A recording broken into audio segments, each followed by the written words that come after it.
নিয়ন্ত্রিত বাজার কমিটি ২০১২ সালে West Bengal state marketing agriculture সংস্থার কাছে ০.৫ একর জমি হস্তান্তর করেছিল কোল্ড স্টোরেজের জন্য। যে কোল্ড স্টোরেজটি মূলত ফল রাখা হবে। ২০১২ সাল থেকে ২০২৪ সালের প্রথম দিকে আজও পর্যন্ত চালু হলো না এই কোল্ড স্টোরেজটি। এই জায়গাটা কুলচেনের যে কনস্ট্রাকশনটা সেটা West Bengal state agriculture marketing board ২০১২ সালে কমপ্লিট করে এবং আমরা তখন তদানীন্তন আমাদের কাটোয়া আরএমসি ছিল এখানে, যে জেলা আরএমসি তখন হয়নি।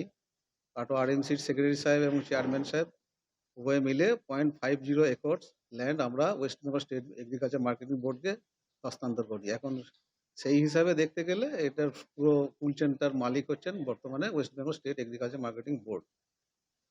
তাও কিছুদিন আগে আমাদের এখানে একজন ফল ব্যবসায়ী যারা এসেছিলেন আরকি, তারা আমাদের কাছে আসেন যে আমরা এটাকে চালু করতে চাই। হয় আপনারা করে দিন, নাহলে আমরা এখানে নিজেরা খরচ করছি।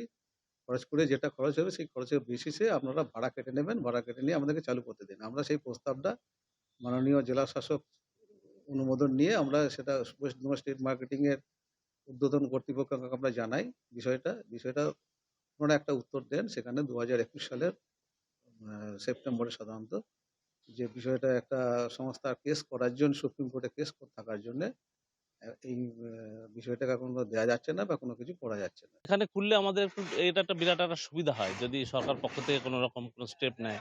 এই কোল্ড স্টোরেজ চালু না হওয়ায় ভোগান্তি এই এলাকার ফল ব্যবসায়ীদের। কোল্ড স্টোরেজটি চালু হয় তাহলে এই এলাকার ফল ব্যবসায়ীরা উপকৃত হবেন।